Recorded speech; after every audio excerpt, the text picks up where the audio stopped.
Hola, qué bueno es encontrarnos en esta hora de la noche a las 7:30, siempre en nuestro altar familiar. Hoy con una palabra muy especial que yo sé que durante esta semana va a tocar nuestro corazón, y es esta palabra: en el secreto, lo que ocurre en el secreto.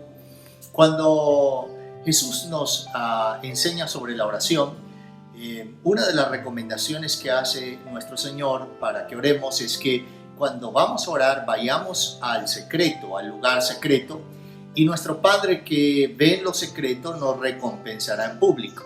O sea, enseñándonos que las acciones públicas son el resultado de lo que ocurre en la intimidad o en lo secreto, donde nadie nos ve. Alguien definió la integridad como lo que hacemos cuando nadie nos está viendo. Ahora, hay todo un desarrollo de un eje temático en la Biblia sobre el secreto, pero me encontré con un texto maravilloso que no lo había visto hasta hoy de esta manera. Creo que a veces ocurre con los textos que leemos o nos repiten en muchas ocasiones, y son los textos que nos aprendemos de memoria. La mayoría de nosotros conocemos el Salmo 91. El Salmo 91 es un salmo para América Latina donde muchas familias cristianas o no cristianas tienen abierta su Biblia en el Salmo 91. Y es la única página amarilla que hay en muchas Biblias, porque piensan que es como un amuleto, usan la Biblia como un amuleto y no se dan cuenta que la palabra del Señor solo tiene efectividad cuando entra en nuestro corazón. Ahora, permítame que nos acerquemos a ese texto del Salmo capítulo 91, y permítame leerle en dos versiones. La primera, la Reina Valera, que es muy conocida para nosotros. Dice, versículo 1, el que habita al abrigo del Altísimo morará bajo la sombra del Omnipotente.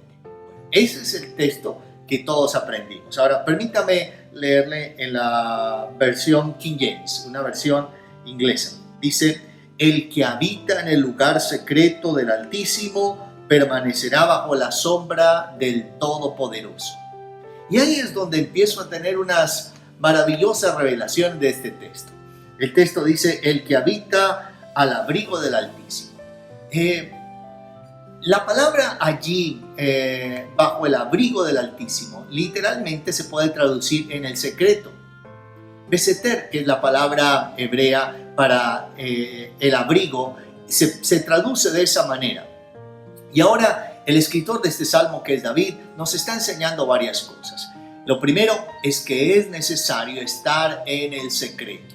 Este es el ánimo de hoy, este es el ánimo de la meditación de hoy, de mañana, y posiblemente la prédica del próximo domingo. Y es el desarrollo que ocurre cuando usted y yo nos convertimos en personas que acostumbramos a estar en el secreto.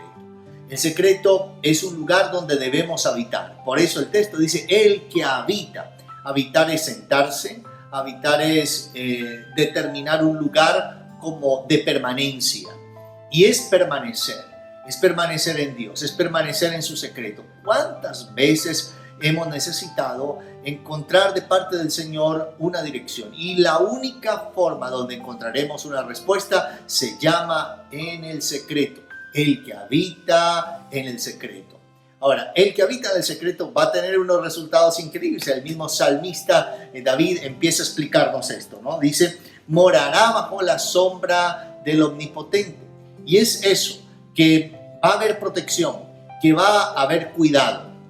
Escuché estas semanas atrás sobre que no era muy conveniente resaltar las promesas que estaban en el Antiguo Testamento sobre protección, sanidad, frente a los peligros que tenemos como esta pandemia. Pero yo creo firmemente que Dios es inmutable, que Dios es el mismo Dios de ayer, de hoy, por los siglos, que Dios tiene determinado el día que nos llame, ese día nos vamos, pero tenemos que confiar en Él, tenemos que creer que Él es poderoso para librarnos. Y aquí es donde el Salmo empieza a soltar una verdad que David está viviendo.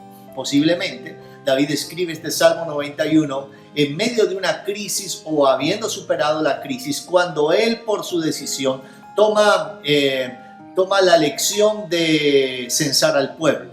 En el segundo libro de Samuel, capítulo 24, si usted lo lee en casa, va a ver cómo David censa al pueblo. Y Joab, que es uno de sus generales, dice: David, ¿por qué vas a hacer eso? O sea, nuestra victoria no depende del número de soldados que tengamos. Nuestra victoria proviene del Dios que nos respalda. Era lo que Joab, un hombre que no era muy espiritual, pero en ese momento tuvo una mejor visión que la de David. Pero David, en la terquedad, comete pecado. Y el pecado que comete David es el de censar al pueblo. ¿Por qué? ¿Era malo? ¿Son malos los censos? No, de ninguna manera, sino que los censa para ver qué es lo que tiene y mostrarle al mundo qué es lo que tiene. O sea, había orgullo, había dependencia de su poderío humano, y eso es lo que hace que Dios quite su respaldo. Y viene una peste destructora que es provocada por el pecado de David. Ahora, David, como hijo de Dios, como un hombre conforme al corazón de Dios, a pesar de eso, comete errores terribles. Uno de esos es el adulterio, el asesinato, pero los cronistas, que son unos escritores posteriores a Samuel y a los reyes, el único pecado que resaltan, no resaltan, más bien colocan en la historia de David es el del censo. No repiten, interesante que no repite el pecado de Betsabé o del adulterio, del asesinato, porque ahora este pecado de desconfiar en Dios parece tener una trascendencia mayor. Y no estoy diciendo que el otro no sea igual de fuerte, pero lo que estoy mostrándoles es que a veces nosotros le colocamos más atención a las cosas que son más vergonzosas que a las que no son, y le damos una dimensión mayor a lo que nos puede traer vergüenza social, a lo que no es una vergüenza social, pero sigue siendo algo malo delante de los ojos de Dios. Es una reflexión que me parece prudente que la hagamos en estos tiempos. Ahora, ¿cuáles son los resultados de estar en el secreto? Y él dice: el que habita en el secreto de Dios morará bajo la sombra del Omnipotente. Y ahora se convierte esto en una realidad para nuestra vida. Primera realidad dice: diré yo al Señor, esperanza mía y castillo mío. O sea, Dios se convierte en el refugio de nuestra vida. Cuando estamos en el secreto, estamos diciéndole: ¿sabe, Señor? Yo no confío en mis ejércitos, que serían mi economía, mi profesión, mi capacidad, mi nivel de intelectualidad. No confío en lo que yo he hecho en la vida, yo confío en ti. O sea, eso es estar en el secreto, decir: ¿sabes, Señor? Aquí estoy rendido ante ti, rendidas ante ti, pueden decir las mujeres, y estamos delante de ti, Señor, y confiamos en lo que tú vas a hacer. Ahora, diré yo a Jehová, esperanza mía, castillo mío, mi Dios en quien confiaré. Cuando nos refugiamos en Dios, estamos diciéndole a todo nuestro entorno que nuestra confianza está en las manos de Dios. Confía en el Señor, que Él hará. Lo segundo que nos muestra aquí es el versículo 3. Él te librará del lazo del cazador y de la peste destructora. Y es eso.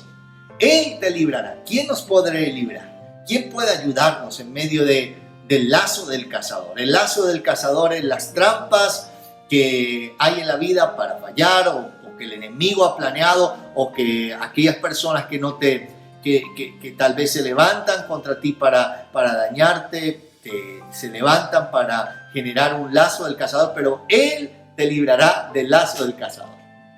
Y no tengo tiempo, pero voy a hacer rápido con esto. Estaba recién graduado de bachillerato y mi familia me había dado un anillo de grado. En aquel entonces los anillos de grado eran muy común, y había logrado tener un bonito anillo de grado, de grado 11, y venía desde la iglesia que quedaba en el barrio El Peñón, donde me congregaba en aquel entonces, como oveja del Señor que soy y he sido siempre. Y venía caminando, iba hasta mi casa, más o menos una hora y media de camino, porque ese día no tenía para el transporte, tiempos de soltería y de transiciones.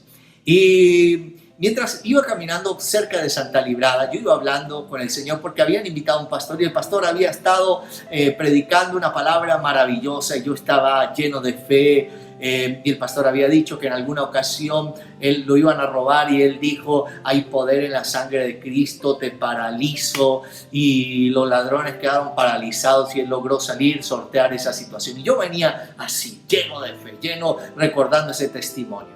Y mientras voy caminando, yo siento que el Señor me habla a mi corazón y me dice: quítate el anillo, quítate el anillo. Y yo empecé a reflexionar con la palabra del pastor, ¿no? Y el pastor había dicho eso y yo empecé a sacar mi super fe y decir: si vienen a robarme, yo uso, hay poder en la sangre de Cristo, te paralizo en el nombre de Jesús. Yo ya tenía las armas listas. Y de pronto, mientras estoy hablando y diciéndole eso al Señor, el Señor vuelve a hablar a mi corazón, me dice: quítate el anillo. Y no, yo volví otra vez a sacar mi super fe y de pronto pasa un hombre por mi lado y me dice: regálame X cantidad de dinero, regálame algo. Y abre su billetera y tengo que decirle que el ladrón tenía más plata que lo que yo tenía. Pero yo miro hacia atrás y está el otro atrás, y me quedo así mirando, y yo había en un momento dado, a pesar de mi super fe, había acabado de guardar el anillo. Cuando él me está pidiendo algo, yo me estoy colocando el anillo dentro de mi bolsillo. Y él me dice: ¿qué te metiste al bolsillo? Y a mí se me olvidó lo que el pastor dijo, se me olvidó: te paralizo. Se me olvidó decir: hay poder en la sangre de Cristo. Es más, tengo que confesarlo, el que quedé paralizado fui yo. Y de pronto él está ahí, yo estoy paralizado. Creo que el Señor sabía que a mí se me iba a olvidar todo en el momento de la presión. A mí se me olvidó lo que el pastor había dicho en la iglesia. Y ahora estaba frente a esta situación de un robo. Y cuando yo estoy así, de pronto yo veo que este hombre empieza como a temblar y sale como caminando rápido. El que está atrás también sale caminando rápido y yo todavía estoy ahí paralizado y sin decir nada. No hice una oración, no dije hay poder en la sangre de Cristo, no utilicé las armas de la milicia que el Señor nos da. Y mientras estoy ahí, de pronto a la cuadra ellos como que reaccionan, como que vuelven así y se devuelven. Y yo hice lo que todo cristiano inteligente debería hacer en un momento así: arranqué a correr. Tuve la oportunidad y corrí hacia el otro lado. Así que ese día quien quedó paralizado fui yo, pero Él me libró del lazo del cazador. Yo creo que el Señor conoce nuestro corazón, conoce nuestra vida, y Él nos librará del lazo del cazador. ¿Y qué si no lo hace? Si no lo hace, también Él te proveerá. Si alguna vez te han robado, te han quitado, y pues el Señor te duplicará, te dará 5 hasta 10 veces más lo que te fue quitado. Porque nuestra vida no depende de las cosas materiales, depende del Dios que nos bendice. As que hoy hemos aprendido este importante mensaje de estar en el secreto. Así que te animo que mañana podamos ver otras verdades acerca de estar en el secreto, y así nos vamos acercando hacia el domingo sobre el poder de estar en el secreto de Dios. Voy a orar. Padre, gracias, Señor, por las cosas que hemos perdido, porque sabemos, Señor, que tú traerás restauración, y pido restitución de aquello que le fue robado a tus hijos. Pido restitución de aquello que le fue quitado. En el nombre de Jesucristo, ordeno en el nombre de Jesús una palabra de restitución, Padre, conforme a tu propósito y a tu voluntad.